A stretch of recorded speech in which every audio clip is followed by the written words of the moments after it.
예전에 읽은 감동적인 책 중에 잊히기 위해 산 사람이라는 책이 있습니다. 이 책을 보면 중국 선교의 아버지로 불리는 허드슨 테일러가 중국 내지에서 35년간 선교를 하다가 73세 세상을 떠나게 됐고, 그의 뒤를 이어서 중국 선교의 리더가 된 디 호스트라는 선교사가 등장합니다. 이분도 30년 넘게 선교회를 이끌면서 허드슨 테일러 못지않게 좋은 열매를 많이 맺은 사람입니다. 그런데 특이한 점은 이분에 대한 기록은 그렇게 많이 남아있지 않을 뿐 아니라 사람들에게도 잘 알려지지 않은 사람이라는 점입니다. 중국 내지 선교회 단체에서 그분의 공로에 감사한 마음으로 이분에 대한 전기를 쓰려고 자료를 수집했는데 자료가 별로 없었다고 합니다. 왜냐하면 디 호스트 이 선교사분이 많은 서신으로 선교 보고를 본국에 보냈지만 자기 자신에 대한 이야기를 거의 하지 않고 남기지 않았기 때문이었습니다. 그래서 그 책에서는 이 디 호스트를 이렇게 표현합니다. 그는 그리스도를 기억하게 하기 위하여 자기는 잊히도록 산 사람이다. 그는 그리스도를 기억하게 하기 위하여 자기는 잊히도록 산 사람이다. 저에게는 이 문장이 크게 감동으로 다가왔습니다.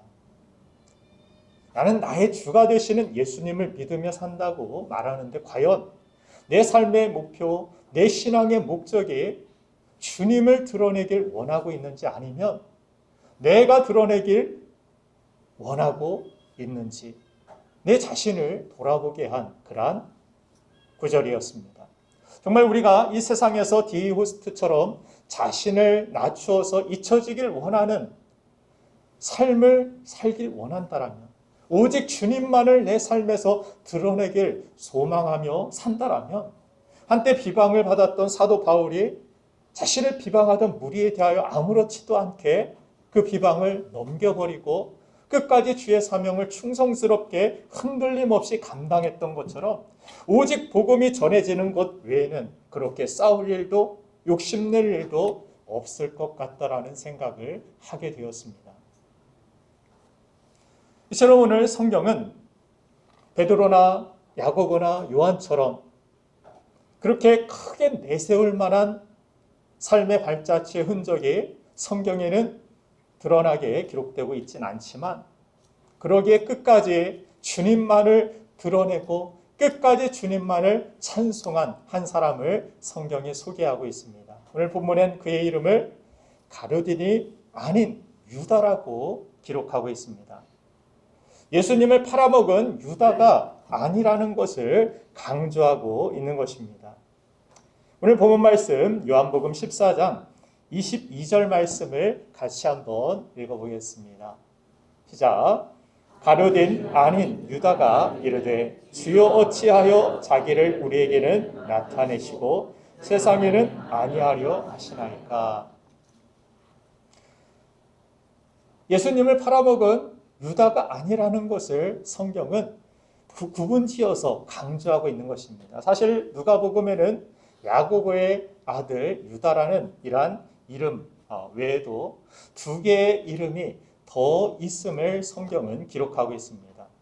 그래서 유명한 성경학자였던 이 제롬이라는 사람은 성경을 처음 라틴어로 번역한 사람인데, 제롬이 다데오 유다에 대하여서 연구하면서 그를 새 이름을 가진 사람이다 이렇게 소개를 한 적이 있습니다. 마태복음과 마가복음에서는 이 유다를 다데오라는 그러한 이름으로 기록합니다. 다른 번역서에서는 레비우스라는 그러한 이름으로 킹제임스 버전 성경에는 그렇게 기록하고 있습니다. 이렇게 여러 개의 이름으로 나누어서 구분지어서 기록한 것은 그가 가룟 유다와는 완전히 다른 사람이고 그런 삶을 살았던 것을 강조하고 싶었기 때문입니다. 그의 다양한 이름을 추적해보면 그가 어떤 삶을 살았는지 우리가 알 수 있는데, 먼저 유다라는 이름은 찬송한다라는 그러한 뜻을 가진 아주 좋은 이름입니다. 실제로 초대교회 역사가였던 유세비우스는 이 가룟 유다와 다데오 유다를 비교하면서 가룟 유다는 늘 원망하고 불평하고 트집을 잡는 사람이었고, 다데오 유다는 늘 감사하고 찬송하는 따뜻한 사람이었다라고 기록하고 있습니다. 성경은 말하고 있는 것입니다.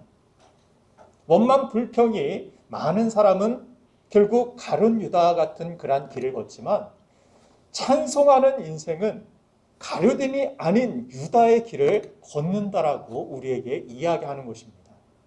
우리 교회는 원망하는 유다보다 찬송하는 유다가 더욱 많아서 저는 참 감사하고 있습니다.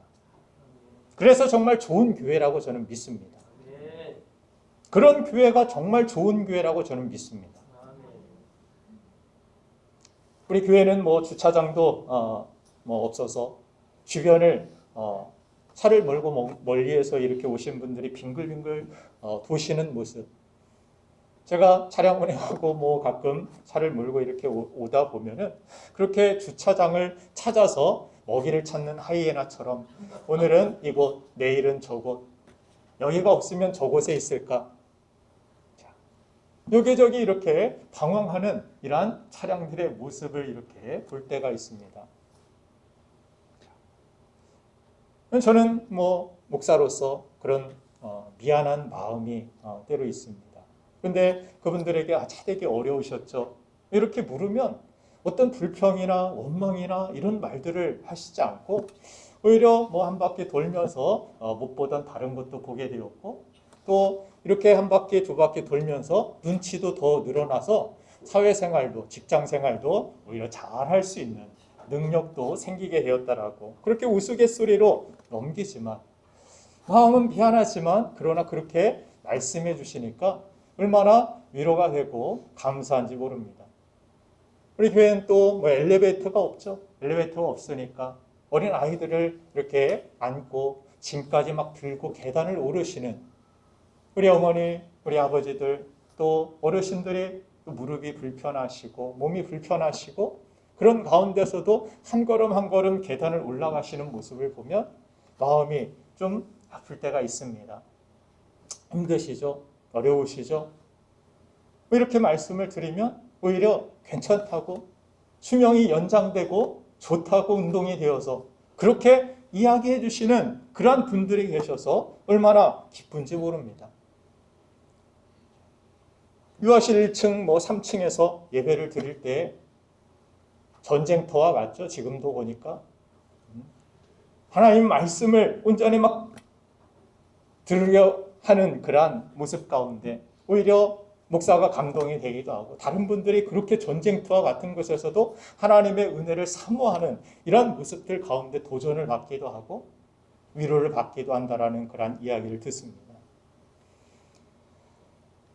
똑같은 상황을 보고도 다르게 해석하고, 똑같은 이름을 가졌어도 한 사람은 항상 트집 잡고 원망하고 불평하는 가룟 유다와 같은 그런 삶도 있지만, 그러나 똑같이 문제를 바라봐도 그곳에서 오히려 하나님이 주시는 은혜와 축복과 이런 것들을 발견하고 찬송하며 오히려 긍정적으로 다른 사람들의 위로를 주고 따뜻한 마음을 전해주는 그런 사람들이 있다라는 사실을 우리는 알게 됩니다.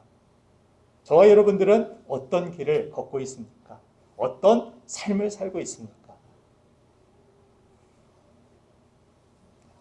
이스라엘 역사도 보면은 출애굽한 이스라엘 사람들이 하나님의 전무후무한 기적들을 광야에서 체험하게 됩니다.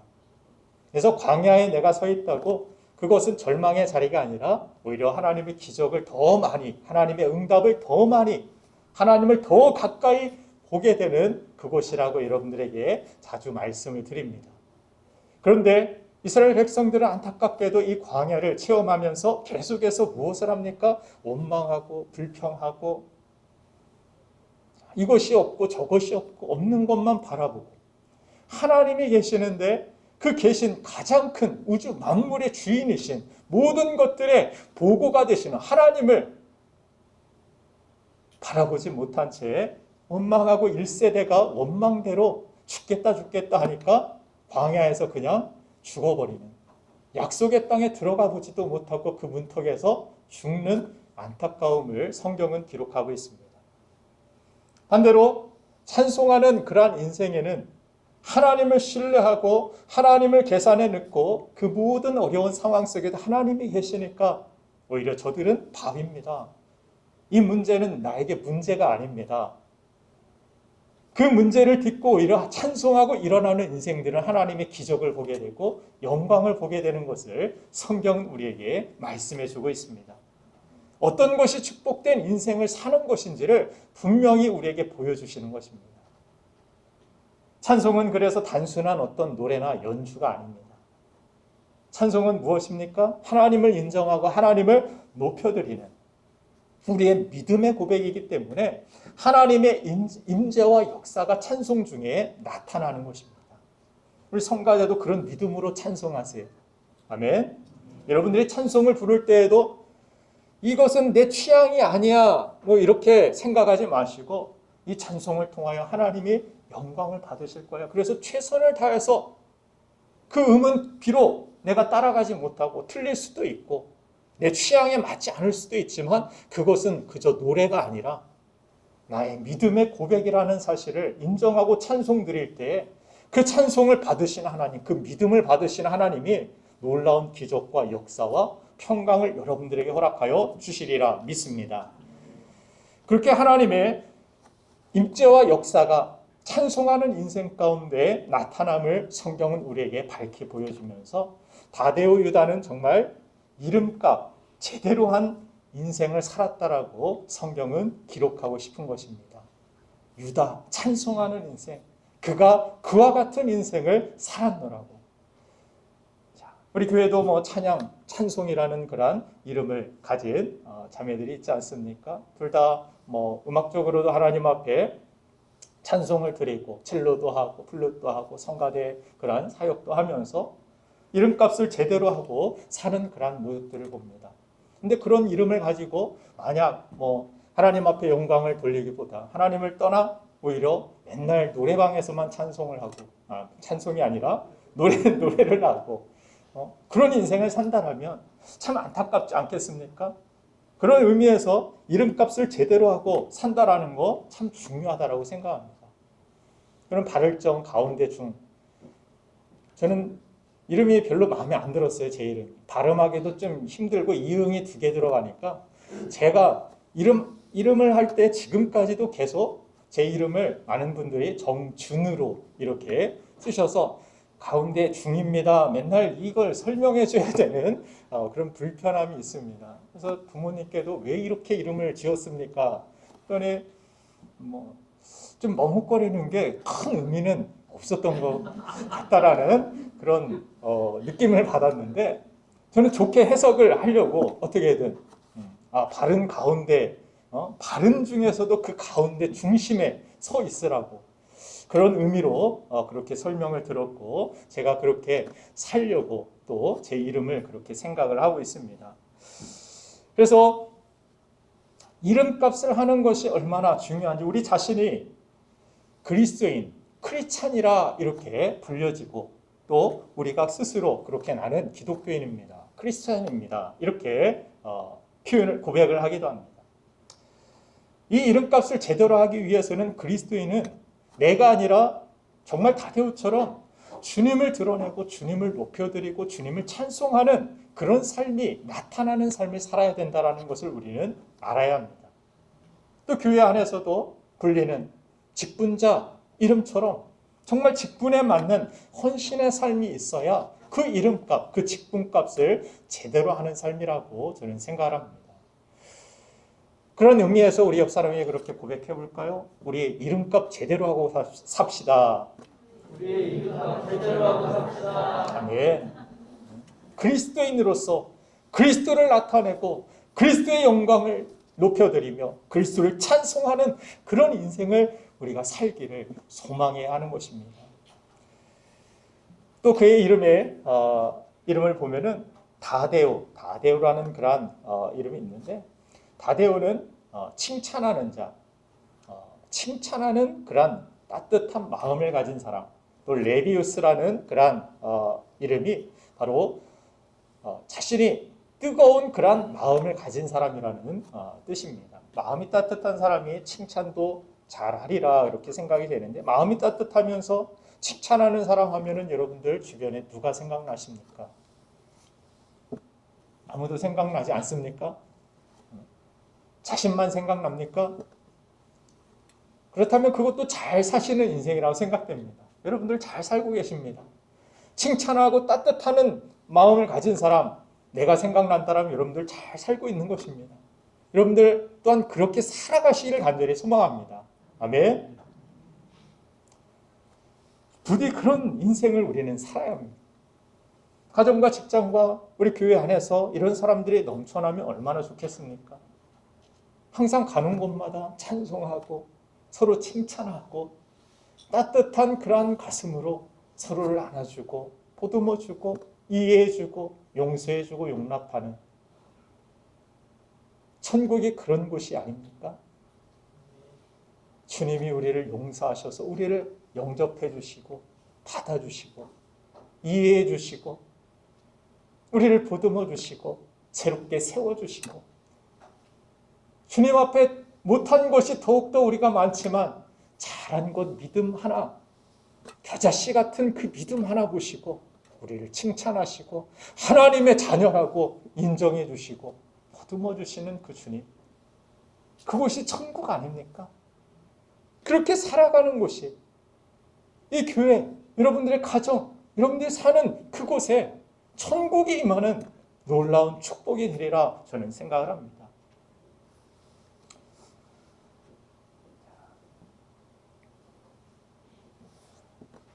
예수님께서 오늘 본문 말씀을 하시면서, 본문 말씀에 기록된 말씀을 하시면서 특별히 이 말씀이 시작된 것을 지난주에도 우리가 살펴보았지만 도마의 질문으로부터 이 말씀들이 계속 이어져 나왔음을 우리는 알 수 있습니다. 예수님께서는 곧 십자가 지실 것을 제자들에게 말씀하시고 또 제자들의 발을 씻겨 주셨습니다. 그런데 요한복음 14장 5절에서 도마가 주님 어디로 가십니까? 라는 그러한 질문을 던지는 것을 볼 수 있습니다. 주님 어디로 가십니까? 나도 따라가겠습니다. 라는 그러한 질문이 아님을 우리는 알 수 있습니다.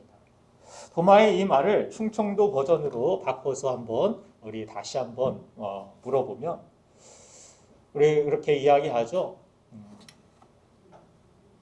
내가 차를 타고 원하는 저 방향으로 가야 되는데 뭔가 다른 방향으로 돌아가는 것 같으면 지금 어디로 가는겨? 이렇게 묻습니다. 지금 어디로 가는겨? 무슨 이야기입니까? 이 방향이 아니라는 것입니다. 주님 어디로 가십니까? 주님 어디로 가시나이까? 이 말은 자기가 원하는 방향과 주님이 지금 십자가 지시고 죽으러 가시는 그 방향은 다르다라고 질문하고 싶은 것입니다. 자기가 따라가기 위하여서 질문하는 것이 아닙니다. 주님, 잘 생각해 보십시오. 어디로 가시나이까? 그 길을 모른다라는 의미도 있을 수 있지만 당신이 가고 있는 길은 내 마음에는 들지 않는 것 같다라는 그러한 의미일 수 있다라는 것입니다. 여러분들 혹시 쿼바디스라는 그러한 영화를 보신 적이 있습니까? 그 영화 속에서 베드로가 네로 황제의 박해 때 박해를 피해 도망을 하고 있는데 아비안가도라는 큰 길에서 이 예수님이 로마를 향해 가고 있는 것을 베드로가 발견하게 됩니다. 그때 베드로가 예수님께 묻죠. 뭐라고 묻습니까? 쿼바디스 도미네, 주여 어디로 가시나이까? 자기는 핍박을 피해서 예수님과 반대 방향으로 로마를 떠나서 등지고 달아나고 있는데 그 길에서 예수님이 로마를 향하여 핍박 속으로 들어가고 있는 예수님을 보고 쿼바디스 도미네, 주여 어디로 가시나이까? 그 길 아닙니다라고, 그 방향 아닙니다라고 자신의 길과는 다르게 가고 있는 예수님을 바라보면서 그렇게 질문하고 있는 베드로의 고백을 들어볼 수 있습니다. 이 말은 베드로가 주님이 가시는 길을 몰라서 물은 것이 아닙니다. 주여 어디로 가시나이까? 이 말은 자신과 반대 방향으로 핍박 속으로 걸어가고 계시는 주님을 향해서 그 길은 잘못된 길 같습니다라고 질문하고 있는 것입니다. 이와 같은 의미로 물었던 도마를 향해서 답답한 심정으로 예수님이 이렇게 대답하십니다. 요한복음 14장 6절 말씀을 보면 같이 한번 다시 읽어보겠습니다. 시작. 예수께서 이르시되 내가 곧 길이요 진리요 생명이니 나로 말미암지 않고는 아버지께로 올 자가 없느니라. 아멘. 내가 곧 길이다. 내가 곧 진리다. 내가 곧 생명이다.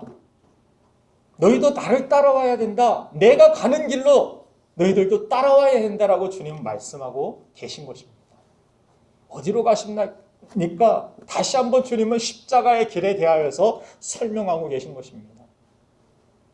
너희들 자꾸 다른 방향으로 생각하면서 이런 질문을 나에게 던지고 있는데 내가 곧 길이다. 이 길로 너희들도 따라와야 된다. KBS 아나운서 김은성 씨가 쓴 책 중에 예수님께 소통을 배워야 된다라는 그러한 책이 있습니다. 그 중심 내용에는 소통이 무엇인가에 대한 그러한 이야기를 하고 있는데 이 책에서 이런 이야기를 합니다. 우선 내 안에 상대방의 의도와 마음이 들어와야 소통이 시작된다. 내 안에 상대방의 의도와 마음이 없으면 소통이 이루어질 수 없다라는 말을 합니다.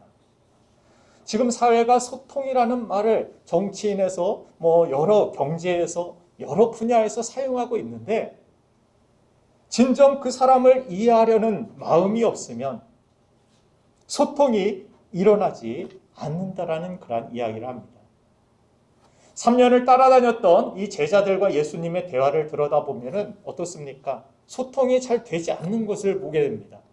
제자들은 자꾸 동문서답하는 이 모습 가운데 예수님이 답답해 하시면서 하신 얘기 또 다르게 말씀하시고 하신 얘기 또 다르게 말씀하시고 그러면서 설교가 길어지시고 자꾸 소통이 안 되는 그 모습 가운데서 답답해 하셔서 예수님이 또 말씀하시는 모습을 성경을 통하여 우리는 보게 됩니다. 이유가 무엇입니까? 예수님을 따라다니긴 했지만 예수님의 마음을 그들이 이해하려고 해본 적이 없기 때문입니다. 맨날 누가 큰 자리에 올릴까요? 내가 우편에 설까요? 누가 좌편에 설까요? 예수님 따라다니면서 늘 생각했던 것은 자기 생각뿐이었습니다. 자기가 원하는 길뿐이었습니다. 예수님이 가시는 길, 왜 그 길에 가셔야 되는지, 예수님이 왜 십자가에 지셔야 되는지, 왜 그런 고통을 당하셔야 되는지 이것에 대하여서는 생각하지 않고 늘 예수님을 따라다니면서 이들은 자기가 원하는 길, 자기가 원하는 방향만을 생각하고 주님을 따랐던 것입니다. 이것은 우리 신앙의 중요한 문제점이기도 합니다.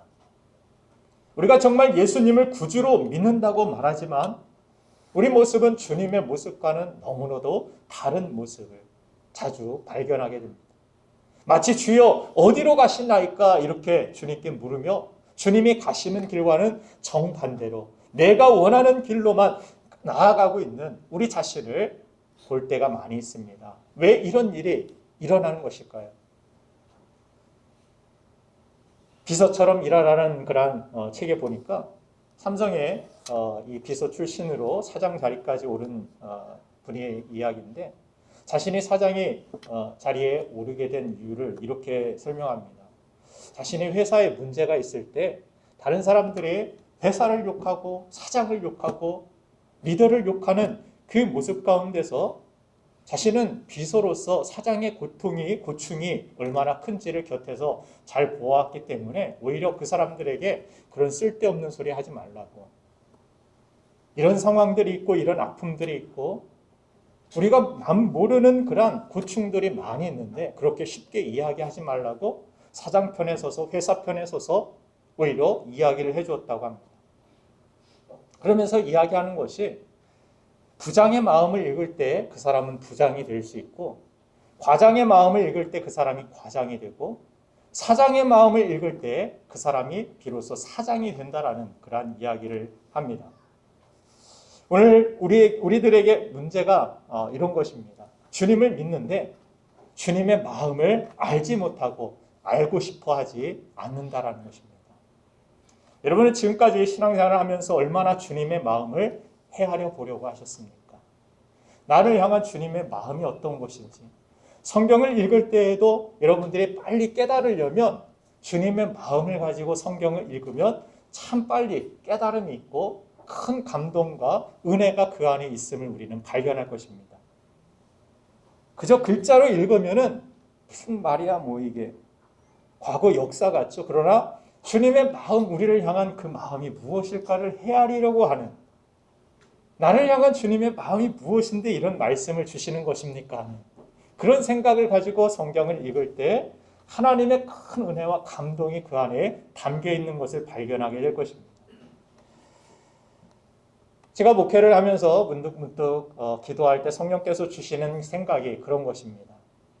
너 지금 목회를 하면서 주님의 마음을 가지고 하고 있느냐? 성도들을 생각할 때 주님의 마음을 가지고서 저들을 섬기고 대하고 있느냐?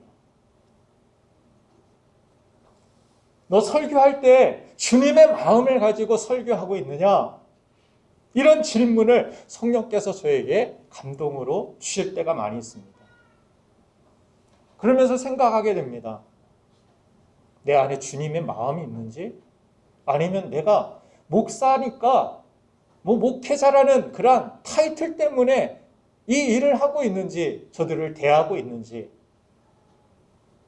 주님이라면 어떤 마음을 가지고 어떤 모습으로 저들에게 말씀을 전하고 저들에게 어떤 행동들을 취했을까, 이런 생각을 해보게 될 때가 많이 있습니다.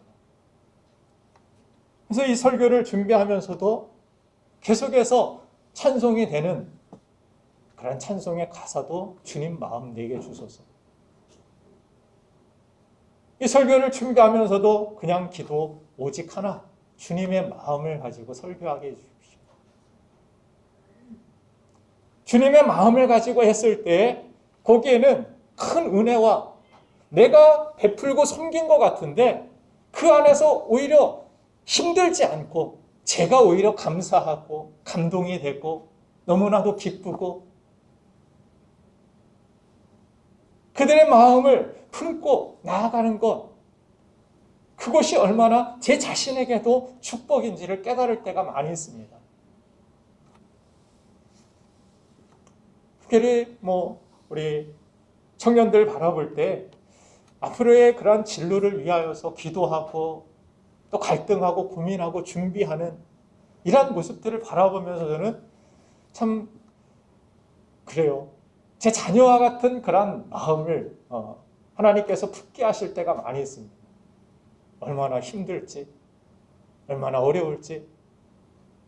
제가 제 자녀 키우면서 그런 마음을 많이 읽을 수가 있었고 가까이에서 보게 되니까 하나님께서 그런 것들을 통하여, 그런 삶을 통하여서, 그런 경험들을 통하여서 더 많은 그런 주님의 마음을 가지고 나아갈 수 있는 그런 은혜를 저에게 주신 것 같다라는 생각을 할 때가 많이 있습니다. 얼마나 힘들까? 제 자녀가 아파 보니까 그때는 누가 그 또래가 누가 아프대 그러면 젊으니까 금방 일어날 거야, 밥 잘 먹으면 돼. 그게 아니었어요. 제 자녀라고 생각하니까 얼마나 힘들까, 얼마나 아플까, 얼마나 속상할까, 이런 생각을 하니까 막 마음이 아프고 힘들고 막 눈물이 날 것 같고, 주님이 우리를 생각할 때 주님께서 흘리신 눈물, 주님께서 십자가에서 흘리신 그 피와 그 물과 그 고통, 누구를 위한 그런 눈물이었고 누구를 위하여 흘리신 피였는지 그것을 생각하니까 너무나도 마음이 아프고 너무나도 또한 감사하고, 나는 과연 그런 마음을 가지고 누군가에게 나아가고 있는지, 나에게 주신 사명을 그런 마음을 가지고 내가 감당하고 있는지 돌아보게 되었다라는 사실입니다. 지금 계속해서 제자들이 엉뚱한 질문을 던지고 있는 이유는, 답답한 마음으로 주님이 계속해서 대답하시는 이유는 주님의 마음을 헤아리지 못하고 주님의 마음에는 관심이 없는 제자들의 태도 때문이었다라는 사실입니다. 주님의 마음 없이 신앙생활을 한다면 마치 3년 동안 주님을 따라다니면서도 주님 어디로 가시나이까? 이런 질문을 하는 것처럼 우리도 그와 같은 공허한 물음을 주님 앞에 물을 수도 있다라는 생각을 하게 됩니다. 요한복음 14장 9절 말씀을 보면 도마에 이어서 빌립이 또 주님의 마음을 답답하게 하죠. 하나님을 보여주십시오. 그럼 하나님을 좀 보여주십시오. 하나님 사진이라도 있으면 좀 내놓으십시오라는 그런 질문에 답답하여서 주님께서 그렇게 대답하시죠. 예수께서 이르시되 빌립아 내가 이렇게 오래 너희와 함께 있으되 내가 나를 알지 못하느냐? 나를 본 자는 아버지를 보았거늘 어찌하여 아버지를 보이라 하느냐? 주님의 답답한 심정을 우리가 읽을 수 있습니다. 그러면서 결론적으로 요한복음 14장 14절에서는 주님께서 이런 말씀을 하시죠. 내 이름으로 무엇이든지 내게 구하면 내가 행하리라. 갑자기 기도로 이렇게 스킵하는 내용이 점프하는 것 같은 그런 느낌을 우리가 받습니다. 왜 갑자기 기도에 대하여 주님 말씀하실까? 주님의 가시는 길에 대하여서 말씀하시면서 왜 주님의 이름으로 무엇이든 내게 구하면 내가 행하리라? 많은 사람들이, 많은 성도들이 이 구절을 딱 떼어가지고 어떤 기도의 공식처럼 사용하고만 있을 때가 많이 있다라는 생각을 하게 됩니다. 그래서 우리는 항상 기도하면서도 예수의 이름으로 기도합니다. 아멘. 이것이 공식적으로 끝에 따라 붙어야 예수님의 사인이 딱 있어야 하나님이 그걸 딱 받으시고 이 기도는 믿음으로 괜찮은 그런 틀에 맞게 기도한 것이네 하고 받아줄 것 같은 그런 느낌을 받을 때가 있죠. 그래서 예수의 이름으로 기도합니다. 이걸 빼먹은 것 같아서 기도하고 나서도 가끔 나이가 들면서 깜빡깜빡하니까 이것도 깜빡해가지고 그냥 아멘 해버린 것 같아서 또 찝찝해서 다시 시작해서 예수의 이름으로 기도합니다. 붙여가지고 사인한 다음에 기도를 하나님 앞에 드리려는 우리의 자신의 모습을 때때로 발견하기도 합니다. 저만 그런지도 모르겠지만 그럴 때가 있었어요. 하나님께서 제 기도에 응답하실 때 보면은 어떤 틀이나 형식보다는 내 작은 한숨에도 하나님께서는 응답하신 하나님을 저는 많이 경험했습니다. 제가 은혜히 많이 말씀드렸죠. 주님이 힘드네요. 기도가 안 나와요. 기도도 별로 하고 싶지 않아요. 그럴 때가 있어요.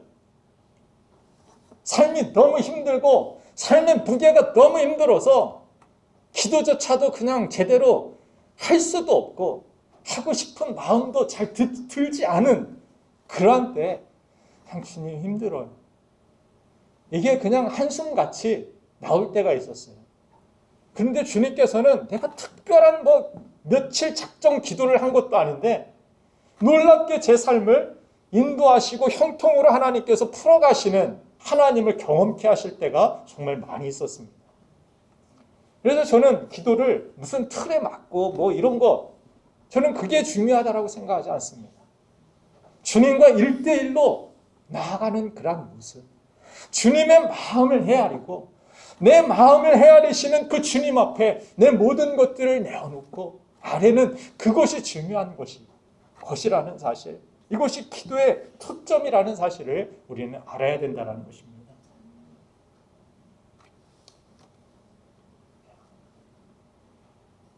주님 어디로 가십니까? 하나님 보여주세요. 하나님이 있으면 답답한 질문만 하고 있는 이 제자들이 갑자기 기도를 말씀하시는데 기도와 그것이 그 질문이 무슨 상관이 있길래 이런 말씀을 주신 것입니까?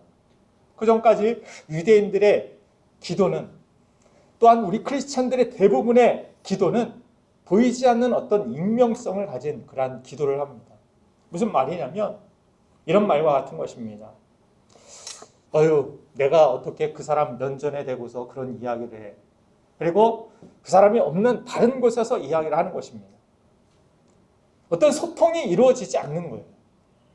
그 사람과 어떤 대화를 통해서 무엇을 풀고 무엇을 나누고 이것이 아니라 그냥 우리의 기도가 보이지 않는 어떤 대상에 대하여서 그냥 막 중구난방식으로 그냥 내가 원하는 거 뭐 말하고 또 내가 필요한 것 이야기하고 그게 때로는 뭐 협박으로 때로는 뭐 통보로 이렇게 기도가 이어질 때가 많이 있다라는 거예요. 그런데 주님은 지금 그 기도에 대하여서 말씀하시면서 인격 대 인격으로 말하지 못하고 그래서 그 사람이 없는 데서 말하는 것 같이 뒤에서 말하는 그런 말을 하지 말고 누구의 이름으로 말하라고 합니까? 예수의 이름으로. 기도가 통과되려면 예수님의 이름으로 해야 된다 공식을 가르쳐 주신 게 아니라 주님의 인격과 상관없이 주님은 투명 인간 취급하면서 주문처럼 그렇게 기도하지 말고 1대1로 주님과 영적으로 대화하는 것, 이것이 기도이며 주님은 지금 제자들에게 이렇게 마음을 나누고 싶은 것을 이야기하신 것입니다. 주님의 마음과 소통하자라는 것입니다. 너희들 기도를 중요시 여기고 유대인들이 그렇게 살고 있는데 제자들 너희들도 그런 기도를 가지고 살아가고 있지 않느냐? 그러나 기도는 예수의 이름으로 주님의 인격, 주님과의 인격의 만남의 교제, 그것이 기도가 되어야 된다. 주님과 마음을 함께 나누자라고 제자들에게 이야기하시는 것입니다. 주님의 마음을 이해하는 것, 이것을 저는 영적인 안목이라고 생각합니다. 영적인 안목은 뭐 신비한 뭔가를 환상을 보고 이것이 아니라고 생각합니다. 주님의 마음을 아는 것. 성경은 주님의 마음에 민첩한 사람들의 이야기가 나옵니다. 구약에는 다윗이 대표적인 그런 사람입니다. 주님의 마음을 살핍니다. 그래서 주님이 골리앗이 막 저주하고 하나님 이름 욕하고 있는 것 분명히 싫어하실 텐데 그 소년 다윗이 들어도 저거 하나님이 기뻐하시지 않는데 내가 할 수 있는 일이 무엇이 있을까? 물맷돌 만지작거리다가 나아가는 거예요. 갑옷도 없고 칼도 없고 창도 없고 방패도 없지만 나 하나님의 이름, 만군의 여호와 이름 가지고 나아간다. 주님의 이름이 땅에 떨어지는 건 나 그거 못 보겠다. 주님의 마음 얼마나 아플지 아니까. 여러분들의 공부의 목적, 여러분들의 사업의 목적, 우리 신앙의 목적도 이와 같이 주님을 찬송하고 주님의 마음을 이해하고 주님을 높여드리기 위한 그런 삶의 목적들이 있기를 간절히 소망합니다. 내가 이 일을 통하여서 주님의 이름을 높여드리기 원합니다.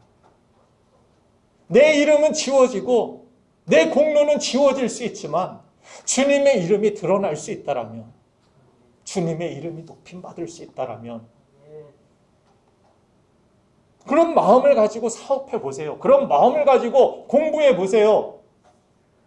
그런 마음 가지고 여러분들 직장 생활도 하시고 신앙 생활도 하시기를 간절히 바랍니다.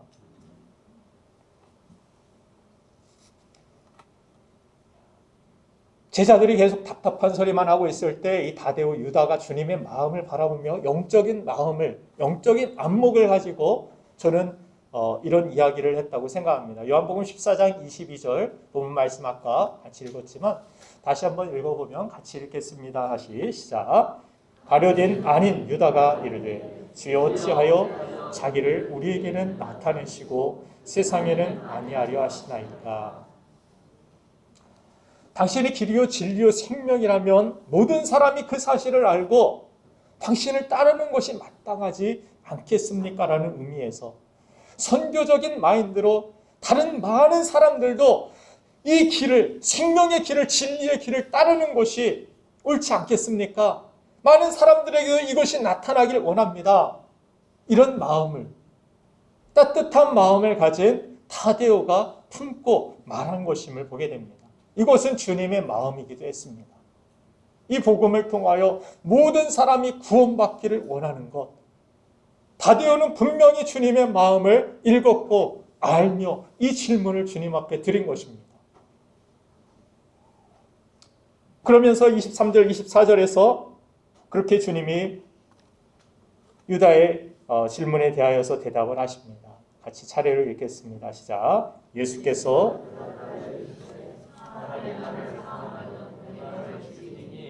내 아버지께서 그를 사랑하시오. 우리가 그에게 가서 저를 고맙게 하리라. 나를 사랑하지 아니하는 자는 내 말을 지키지 아니하나니 너희가 듣는 말은 내 말이 아니요 나를 보내신 아버지의 말씀이니라. 아멘. 어떻게 주님이 가시는 길로 많은 사람들을 인도할 수 있습니까? 라는 그러한 질문에 사랑으로 주님 앞에 나아가며 그 사랑으로 주님의 마음을 이해하며 주님의 마음을 공감하고 소통할 때 이 놀라운 일들이 우리 주변에서 생명이 살아나고 구원받는 은혜의 역사가 있음을 주님은 오늘 우리에게 말씀하여 주시는 것입니다.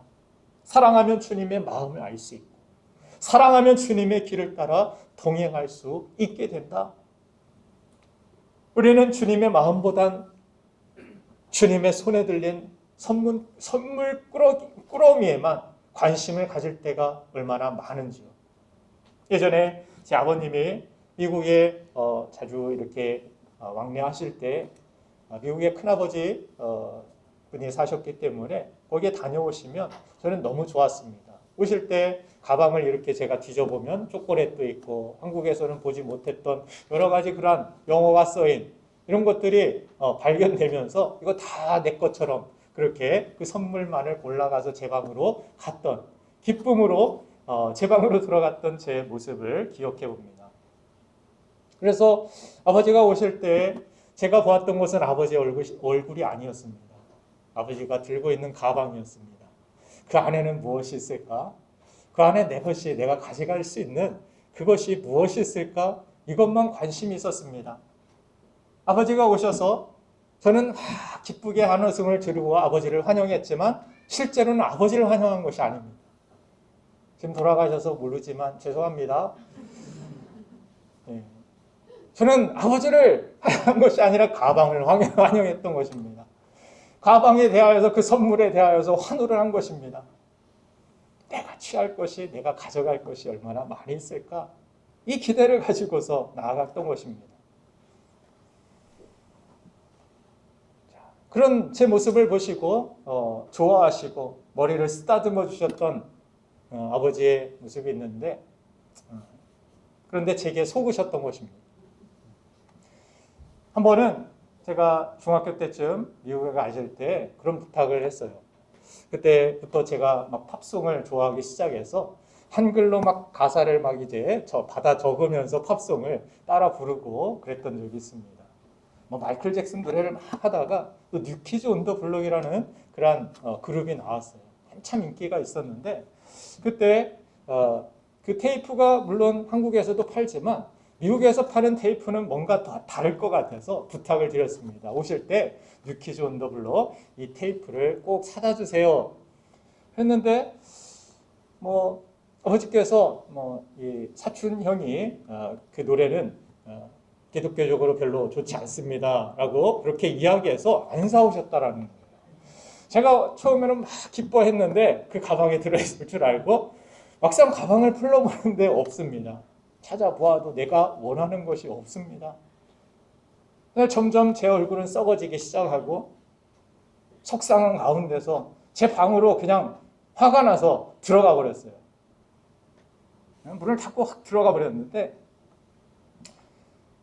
어찌나 실망이 되는지 며칠이 제가 골이 나 있었습니다. 저 지금까지도 그게 상처로 남아있는 것 같아서 이야기하는 거예요. 제가 며칠 전에도 제 집사람한테 이야기했는데 아직까지도 내가 원하는 그것을 안 주셨어요. 그게 뭐 크게 비싼 것도 아닐 텐데 큰 부탁도 아닌 것 같은데 안 들어주셨어요. 아버지께 실망을 했어요. 우리가 기도할 때도 그럴 때가 많이 있죠. 당장 이게 필요하고 나 이거 정말 갖고 싶은데 왜 안 주셔요? 왜 들어주시지 않는 것 같아요? 다른 사람의 기도는 잘 들어주는 것 같은데 꼭 유독 나만, 내 기도만 안 들어주시는 것 같을 때가, 그런 느낌적인 느낌을 받을 때가 여러분들 있을 거예요. 신앙생활하면서. 나에게 필요한 건 이건데 안 주시고. 그래서 삐졌어요, 하나님께. 이제 기도 안 할래요. 예배도 안 드리고, 하나님 앞에 헌신도 안 할 거예요. 이런 태도를 가지고 나갈 때가 많이 있었죠. 저는 그때 몰랐던 것입니다. 어려서. 아버지가 얼마나 피곤하신지, 아버지가 뭐 얼마나 힘들었을지, 아버지가 어떤 생각이 있으셨는지, 이런 건 관심이 1도 없고, 진짜 손에 있는 선물에만 관심이 있어서 그 선물에 따라서 제 마음이 높아졌다, 낮아졌다, 힘들었다, 좋았다, 이런 제 자신의 어린 시절의 저처럼 신앙생활의 우리의 모습이 이와 같을 때가 종종 있는 것입니다. 주님이 얼마나 씁쓸하셨을까요? 제 아버지는 저한테 속았는지 모르지만 주님은 우리 마음을, 우리 심장 패부를 다 알고 계시는데 얼마나 씁쓸할까요? 주님 앞에 내가 예배 드리는 이유는, 주님 앞에 내가 헌금 드리고 헌신하는 이유는 그저 더 큰 선물을, 대가를 위하기 때문입니다. 나 주님의 마음은 상관없어요. 주님이 십자가에서 죽든 어디 가서 사라지든 말든 상관없고 선물만 내놓으세요. 내가 원하는 길, 이 길 아니면 어디로 가시나이까? 그 길 아닙니다. 예수님 정신 차리세요. 내가 원하는 길로 주님 따라오세요. 따라오셔서 나를 도와야 되고, 내가 원하는 거 채워놔야 되고, 주님을 마치 종처럼, 내가 목자처럼 주님을 대할 때가 얼마나 많이 있습니까? 주님의 마음은 얼마나 아프셨을까요? 다데오는 결국 시리아에서 복음을 전하다 칼에 맞아 순교합니다. 이 주님의 마음을 가지고 요즘 지진으로 또 전쟁으로 고통을 받는 터키, 튀르키예 이 지역과 이 다데오가 순교한 이 시리아 지역, 어떤 분은 그런 이야기를 하시더라고요. 제자들 대부분이 그런 터키와 시리아에서 죽었기 때문에 그분들이 똑같이 돌에 맞아 죽고 전쟁으로 인하여 죽는다. 그렇게 해석하지 말아야 된다고 저는 생각합니다. 지금 그들에게 필요한 것은 하나님의 위로이고 하나님의 소망이며 하나님의 사랑을 전해주는 것이 우리가 해야 할 일이지, 내가 무슨 심판자처럼 그러니 꼴 좋다. 여러분들도 그럴 때가 있죠. 누군가 나에게 상처 주면 그 사람이 다치거나 힘들거나 그런 상황이 오면 꼴 좋다, 거봐라, 복수는 나의 것, 그것이 우리의 신앙생활이 아닙니다. 주님의 마음을 알고 이 다데오, 이 유다는 시리아까지 가서 복음을 전하다가 칼에 맞아 죽으면서도 전승에 의하면 그는 끝까지 주를 찬송했다라고 이야기합니다. 왜 내가 이런 고난을 당해야 됩니까? 주님, 원망스럽습니다. 내가 왜 여기서 순교하고 칼에 맞아 죽어야 됩니까가 아니라 주님 찬송합니다.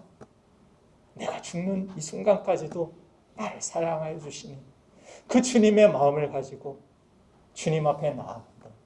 그 천국으로 나아가는 이 다데오를 주님께서 얼마나 기쁘게 받아주시고 안아주셨을까요? 사랑하는 여러분들, 다른 목적을 끝까지 가지고 갔던 가룟인 이 유다는 돈과 명예 때문에 예수님을 버렸습니다. 그러나 같은 이름으로 다르게 산 다데오 유다는 끝까지 하나님을 찬송하는 인생, 자신의 이름은 크게 드러나지 않고 성경에도 그렇게 중요하게 나오지 않는 것 같지만 그는 주님만을 드러낸 인생을 살았으며 누구보다도 주님 앞에 귀하게 또 영광스럽게 기억된 인생이라고 저는 믿습니다. 우리 교회 안에서도 보이지 않는 곳에서 여러 가지 수고하고 교회를 위하여서 힘들고 어려운 길들을 마다하지 않고 헌신하시는 그러한 분들의 모습들을 바라볼 때 많은 사람들이 그 사실을 몰라요. 어떤 분들은 그 사실을 알려주는 것이 좋지 않겠습니까? 목사님이 무슨 일을 하는지, 무엇을 위하여 헌신하고 계시는지 몰라서 목사님은 시간이 항상 남아도는 줄로 착각하는 분들도 계실 것 같습니다. 이런 이야기를 어떤 집사님이 하시더라고요. 목사님이 하시는 거 막 사진 찍어서 막 올려야 되지 않겠습니까? 그러고도 싶은 그런 일들도 있지만, 그러나 우리가 의식하고 우리가 생각해야 될 것은 주님께서 인정하시고 주님께서 기억하시는 것, 주님께서 원하시는 그것이 무엇인지 내 이름이 드러나지 않고 주님이 드러나고 끝까지 주님이 영광 받으시는, 주님이 찬송 받으시는 인생이 우리 신앙의 목적이 되어야 될 줄로 믿습니다. 같은 이름의 두 사람 모두 결국 죽었지만 한 사람의 인생은 비극적인 죽음, 다른 한 사람의 이름은 끝까지 주님을 드러내고 주님께 찬송을 드리는 그러한 이름을 가진 인생을 살았던 것입니다. 과연 누가 주님의 마음을 기쁘게 하고 주님께 영광을 돌린 삶일까요? 주님의 길을 따라서 주님처럼 다른 영혼을 살리는 일에 하늘의 미랄처럼 그러한 살아가는 인생을 사는 저와 여러분들의 인생이 되기를 주님의 이름으로 축원드립니다. 우리는 어떤 인생의 길을 걷고 있는지, 또 어떤 인생의 길을 가고 싶은지 이 시간 우리 잠시 기도하면서 이 다데오의 인생을 바라보고 내가 가야 할 길이, 내가 서 있는 길이 어떤 길인지 점검하고 나아가는 우리가 되길 원합니다. 기도하겠습니다.